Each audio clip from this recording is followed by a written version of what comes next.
In 1938, there were 334,000 Americans in our military. And it was about the time where Hitler was advancing across Europe and the world was watching.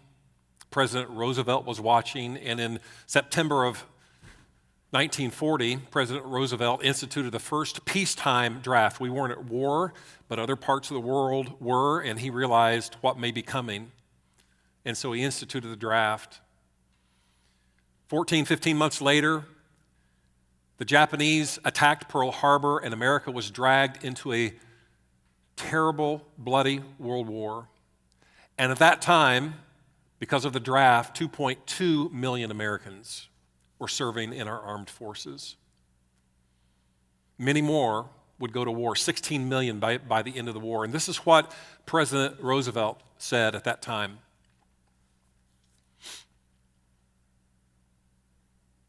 No matter how long it may take us to overcome this premeditated invasion of the Japanese, the American people, in their righteous might, will win through absolute victory. Our nation realized that we had been attacked, and we were going to do everything that we could to bring this victory to the world. And so that happened.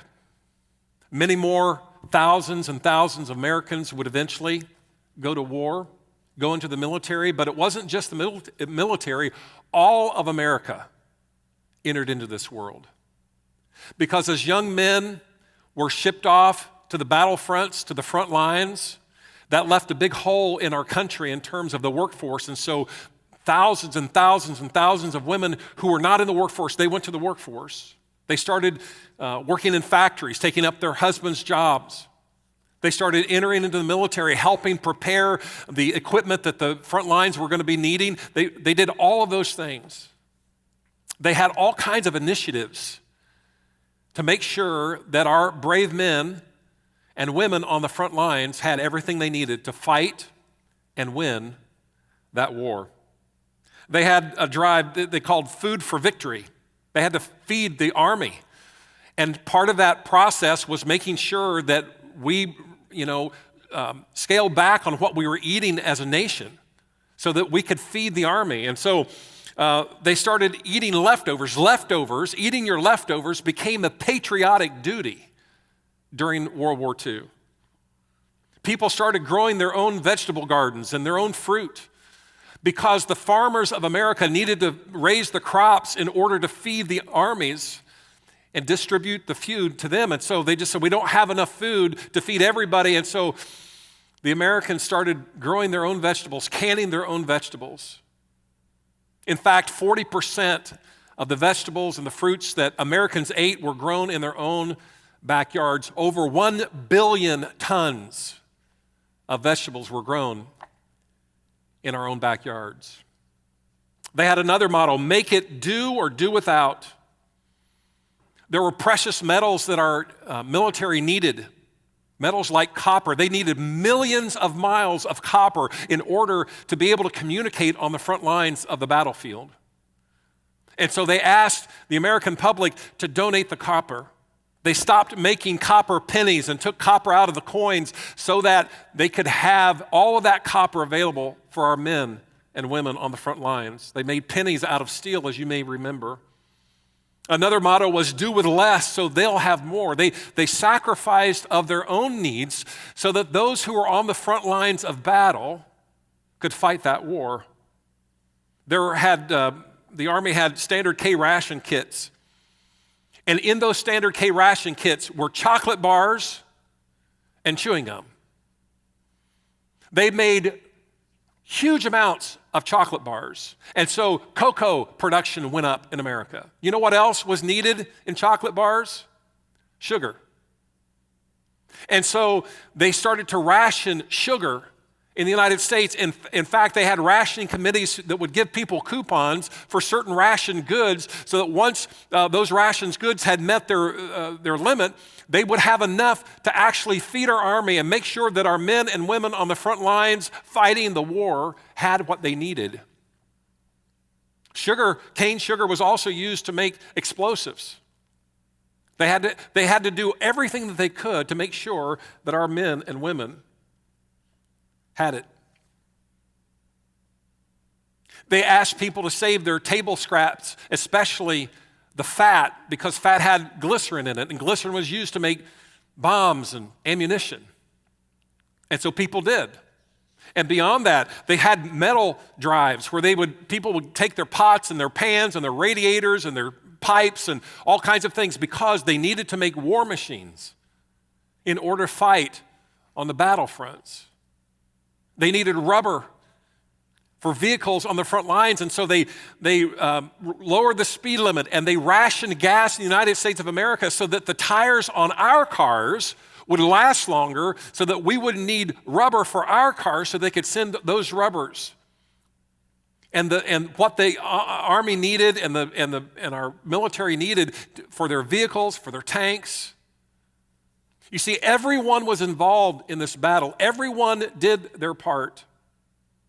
And President Roosevelt, toward the end of the war, he would say this: it need not be repeated. I need not repeat the figures. The facts speak for themselves. These men could not have been armed and equipped as they had it not been for the miracle of production here at home.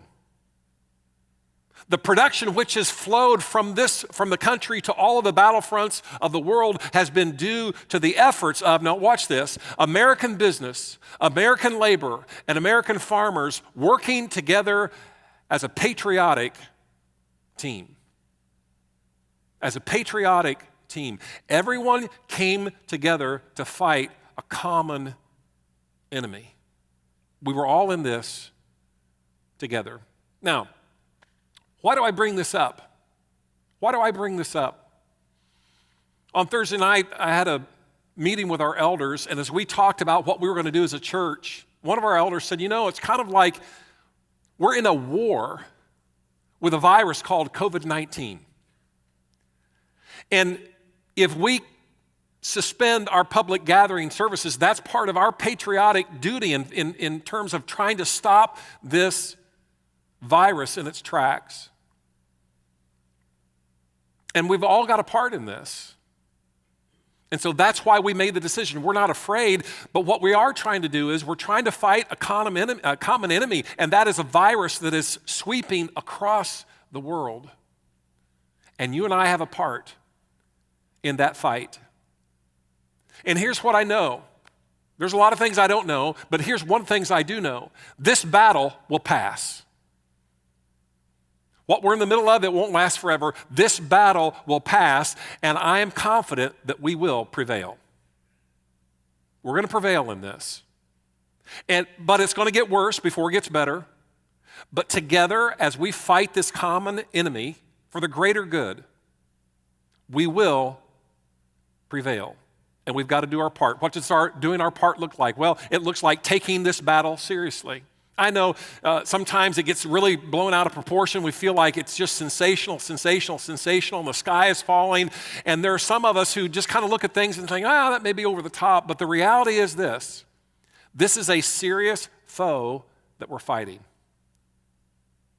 Literally, life hangs in the balance for millions of people across the world and many in our own country. We have to take this battle seriously, and taking this battle seriously means that we have to follow the recommendations from our government officials, our local officials, our state officials, because they're trying to tell us, hey, in order to win this battle, there are some things that we need to do. And you may roll your eyes at some of the suggestions, but they're telling us for our own good so that we can stop this virus and blunt its effect and its impact on the lives of many, many people. This is our patriotic duty. And as your pastor, I'm calling you to join in the fight and take this serious.